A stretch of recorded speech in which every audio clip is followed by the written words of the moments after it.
Is an NBC News special report. President Obama's farewell address. From Chicago, here's Lester Holt. And good evening from McCormick Place Convention Center in Chicago, where in just a moment, President Obama will give his farewell address to an audience of 20,000 here and millions more watching at home. Tonight, we will hear from the president in his adopted hometown, reflecting on his 8 years in the Oval Office.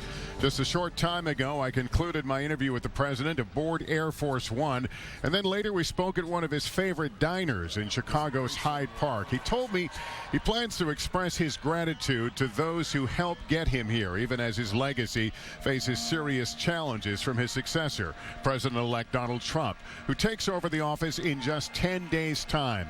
I'm joined here by NBC's Kristen Welker. Kristen, on the airplane coming here today, there was a sense of nostalgia among his senior staff. His senior advisors tell me this is an incredibly emotional night for him, Lester. So many people in this crowd have supported him from the very beginning. This is the place where he came back to celebrate his re-election 4 years ago. In excerpts released earlier tonight, we know he's going to praise the American values embodied in this city. He's going to say this is where he learned that ordinary people can get involved and really make a change. This is not going to be a rebuke of Donald Trump. It's going to be a look back at 8 years, a call to action. All right, we know that Michelle Obama is here, and they just made the announcement. Here comes the president right now. We were told this would not be a rally, a political rally, but there was an acknowledgement that there are a lot of loyal supporters of the president here, and that there would be these kinds of moments as the president walked out. Chuck Todd is watching along with us in New York. Chuck, speaking to the president today, he's still wrestling with the issue of his legacy and the view of the Trump victory.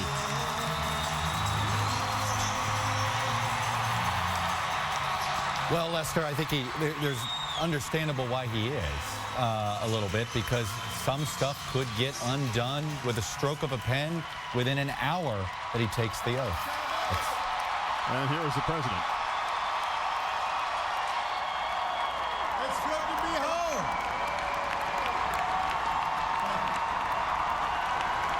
Thank you, everybody. Thank you. Thank you.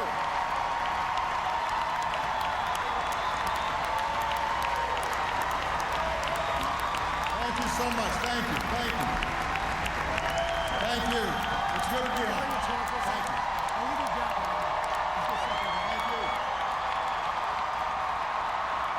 Thank you.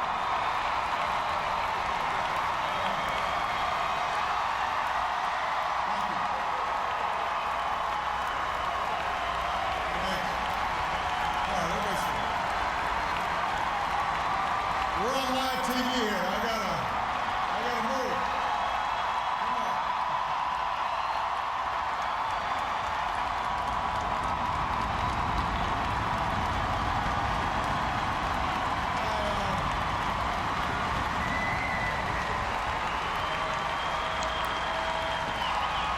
You can tell that I'm you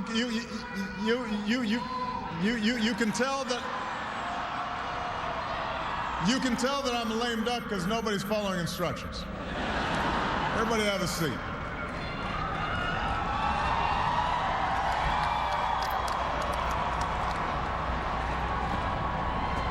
My fellow Americans,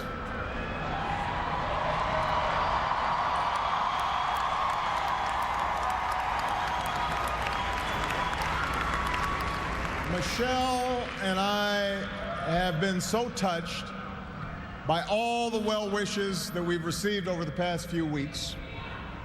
But tonight it's my turn to say thanks.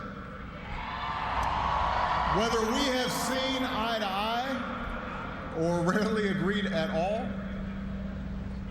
my conversations with you, the American people, in living rooms and in schools, at farms, on factory floors, at diners, and on distant military outposts. Those conversations are what have kept me honest and kept me inspired and kept me going. And every day I have learned from you. You made me a better president, and you made me a better man.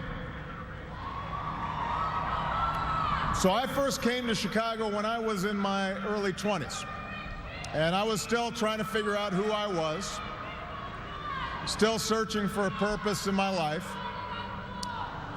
And it was a neighborhood not far from here where I began working with church groups in the shadows of closed steel mills. It was on these streets where I witnessed the power of faith and the quiet dignity of working people in the face of struggle and loss. I can't do that.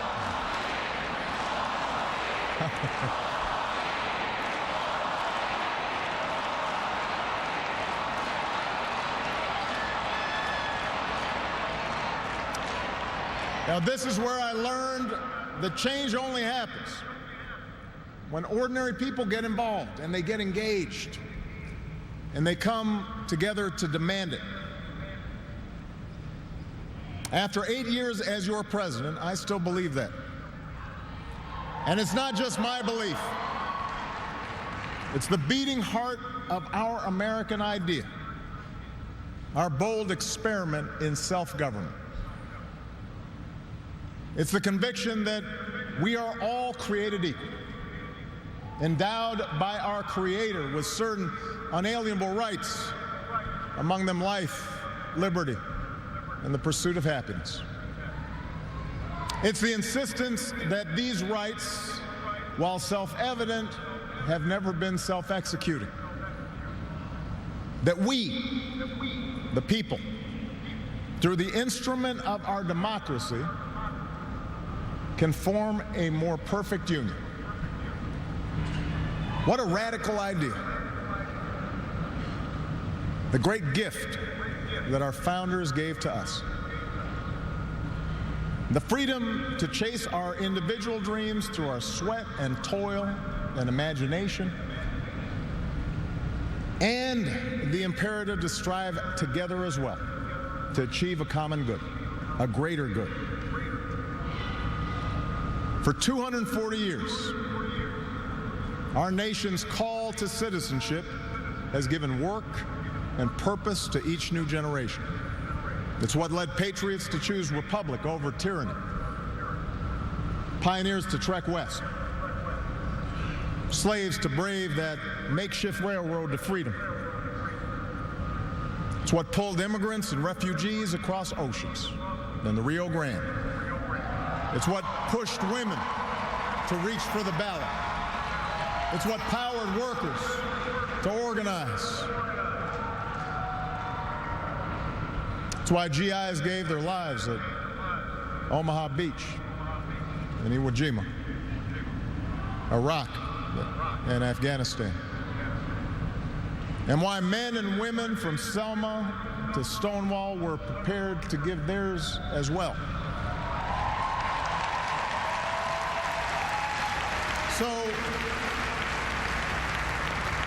So that's what we mean when we say America's exceptional. Not that our nation's been flawless from the start, but that we have shown the capacity to change and make life better for those who follow.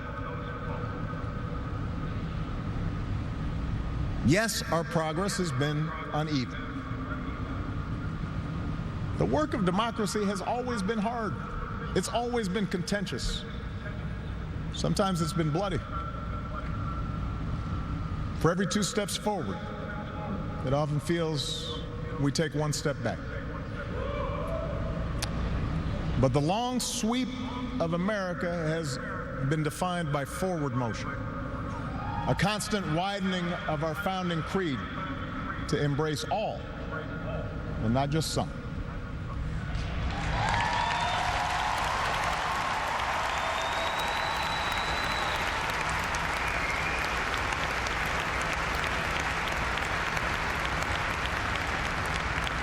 If I had told you 8 years ago that America would reverse a Great Recession, reboot our auto industry, and unleash the longest stretch of job creation in our history,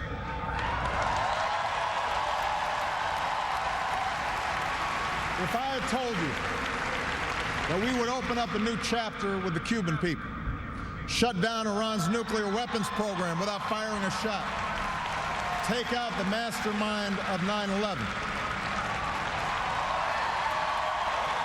if I had told you that we would win marriage equality and secure the right to health insurance for another 20 million of our fellow citizens,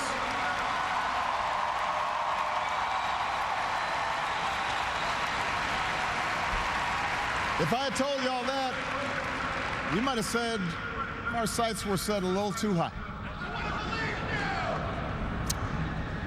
But that's what we did.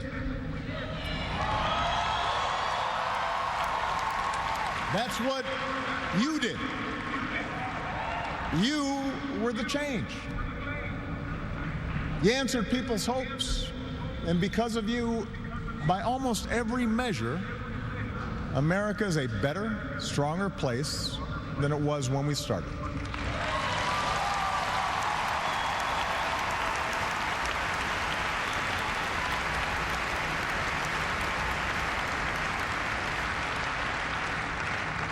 In 10 days, the world will witness a hallmark of our democracy. No. The peaceful transfer of power from one freely elected president to the next.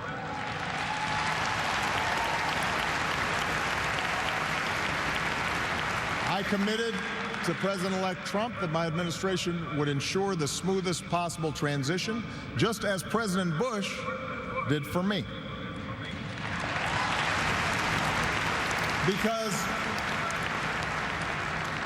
it's up to all of us to make sure our government can help us meet the many challenges we still face. We have what we need to do so. We have everything we need to meet those challenges. After all, we remain the wealthiest, most powerful, and most respected nation on earth. Our youth, our drive, our diversity and openness, our boundless capacity for risk and reinvention means that the future should be ours. But that potential will only be realized if our democracy works. Only if our politics better reflects the decency of our people. Only if all of us, regardless of party affiliation or particular interests, help restore the sense of common purpose that we so badly need right now. And that's what I want to focus on tonight. The state of our democracy. Understand, democracy does not require uniformity. Our founders argued, they quarreled, eventually they compromised. They expected us to do the same. But they knew that democracy does require a basic sense of solidarity. The idea that for all our outward differences, we're all in this together, that we rise or fall as one.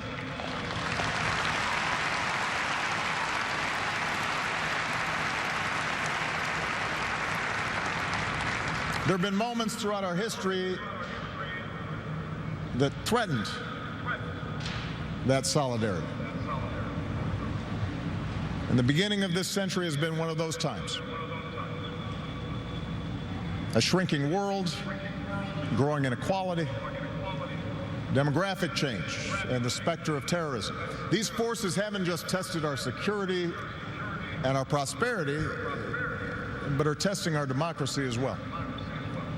And how we meet these challenges to our democracy will determine our ability to educate our kids and create good jobs and protect our homeland. In other words, it will determine our future. To begin with, our democracy won't work without a sense that everyone has economic opportunity. And the good news is that today the economy is growing again. Wages, incomes, home values, and retirement accounts are all rising again. Poverty is falling again.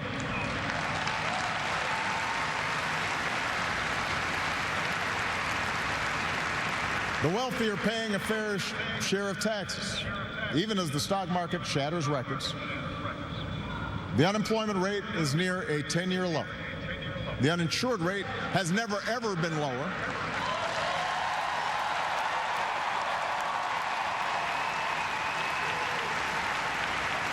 Healthcare costs are rising at the slowest rate in 50 years. And I've said, and I mean it, if anyone can put together a plan that is demonstrably better than the improvements we've made to our healthcare system that covers as many people at less cost, I will publicly support it.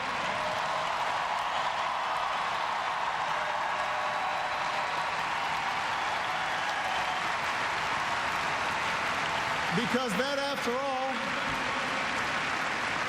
is why we serve. Not to score points or take credit, but to make people's lives better. But for all the real progress that we've made, we know it's not enough. Our economy doesn't work as well or grow as fast when a few prosper at the expense of a growing middle class and ladders for folks who want to get into the middle class. That's the economic argument, but stark inequality is also corrosive to our democratic idea. While the top 1% has amassed a bigger share of wealth and income, too many of our families in inner cities and in rural counties have been left behind. The laid-off factory worker, the waitress or healthcare worker who's just barely getting by and struggling to pay the bills, convinced that the game is fixed against them, that their government only serves the interests of the powerful. That's a recipe for more cynicism and polarization in our politics. Now, there are no quick fixes to this long-term trend. I agree, our trade should be fair and not just free. But the next wave of economic dislocations won't come from overseas. It will come from the relentless pace of automation that makes a lot of good middle-class jobs obsolete. And so we're going to have to forge a new social compact to guarantee all our kids the education they need, to give workers the power to unionize for better wages, to update the social safety net to reflect the way we live now, and make more reforms to the tax code so corporations and individuals who reap the most from this new economy don't avoid their obligations to the country that's made their very success possible.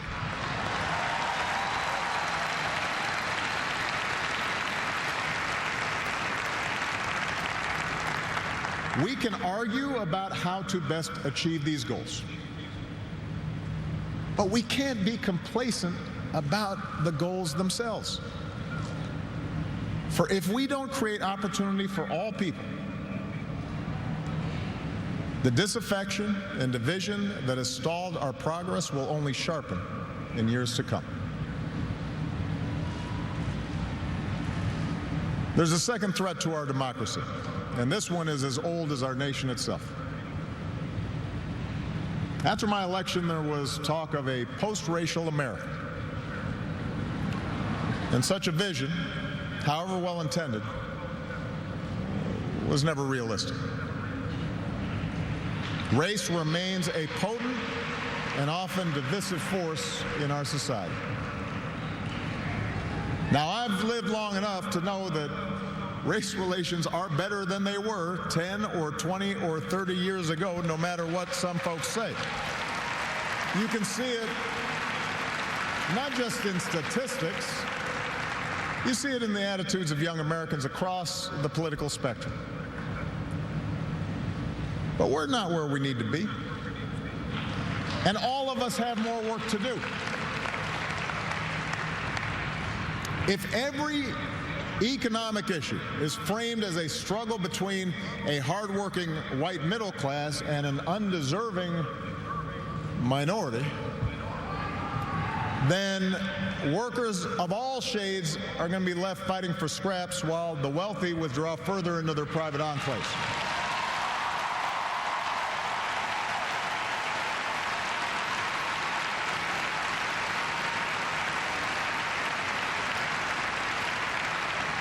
If we're unwilling to invest in the children of immigrants just because they don't look like us, we will diminish the prospects of our own children, because those brown kids will represent a larger and larger share of America's workforce.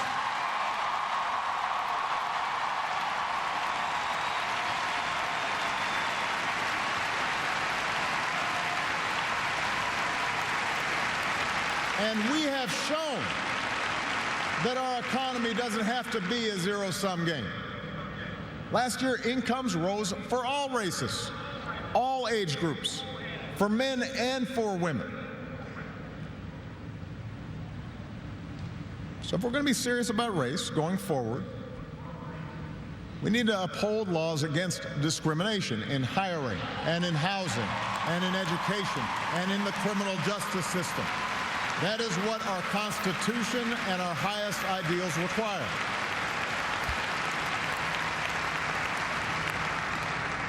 But laws alone won't be enough. Hearts must change. They won't change overnight. Social attitudes oftentimes take generations to change. But if our democracy is to work the way it should in this increasingly diverse nation, then each one of us need to try to heed the advice of a great character in American fiction, Atticus Finch, who said, "You never really understand a person until you consider things from his point of view, until you climb into his skin and walk around in it." For blacks and other minority groups, that means tying our own very real struggles for justice to the challenges that a lot of people in this country face.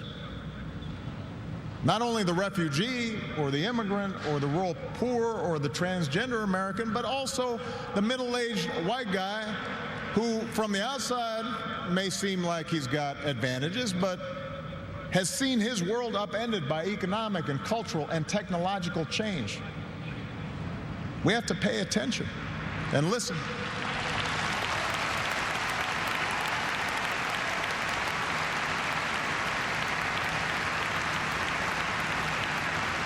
For white Americans, it means acknowledging that the effects of slavery and Jim Crow didn't suddenly vanish in the 60s. That when minority groups voice discontent, they're not just engaging in reverse racism or practicing political correctness. When they wage peaceful protest, they're not demanding special treatment, but the equal treatment that our founders promised.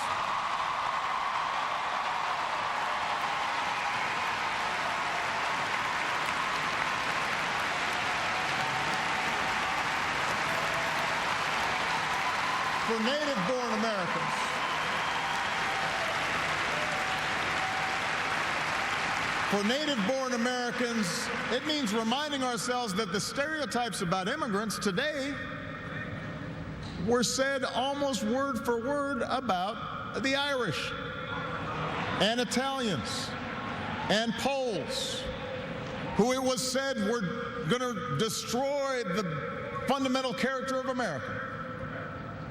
And as it turned out, America wasn't weakened by the presence of these newcomers. These newcomers embraced this nation's creed, and this nation was strengthened. So, regardless of the station that we occupy, we all have to try harder. We all have to start with the premise that each of our fellow citizens loves this country just as much as we do, that they value hard work and family just like we do, that their children are just as curious and hopeful and worthy of love as our own.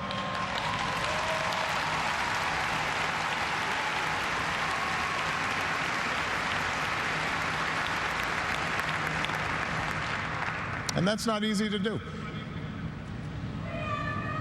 For too many of us, it's become safer to retreat into our own bubbles, whether in our neighborhoods or on college campuses or places of worship, or especially our social media feeds.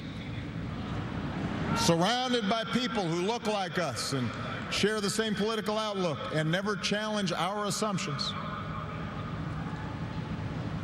And the rise of naked partisanship and increasing economic and regional stratification, the splintering of our media into a channel for every taste, all this makes this great sorting seem natural, even inevitable. And increasingly, we become so secure in our bubbles that we start accepting only information, whether it's true or not, that fits our opinions, instead of basing our opinions on the evidence that is out there.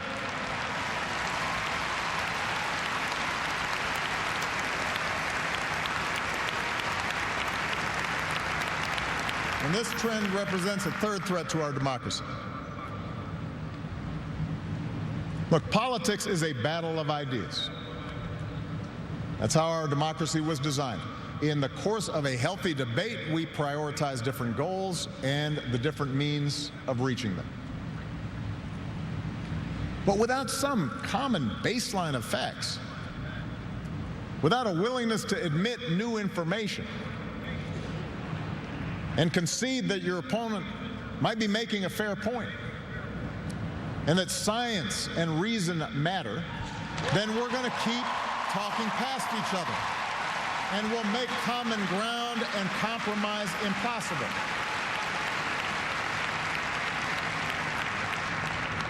And isn't that part of what so often makes politics dispiriting? How can elected officials rage about deficits when we propose to spend money on preschool for kids, but not when we're cutting taxes for corporations?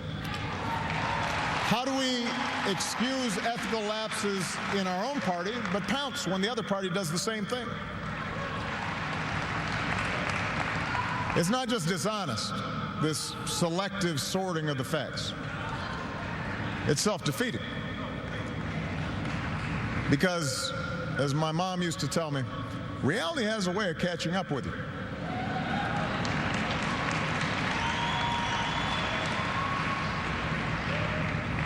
Take the challenge of climate change. In just 8 years, we've halved our dependence on foreign oil. We've doubled our renewable energy. We've led the world to an agreement that has the promise to save this planet.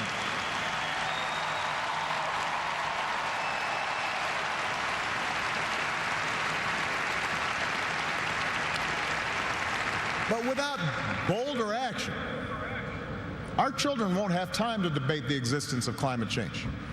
They'll be busy dealing with its effects. More environmental disasters, more economic disruptions, waves of climate refugees seeking sanctuary. Now, we can and should argue about the best approach to solve the problem. But to simply deny the problem not only betrays future generations, it betrays the essential spirit of this country, the essential spirit of innovation and practical problem solving that guided our founders.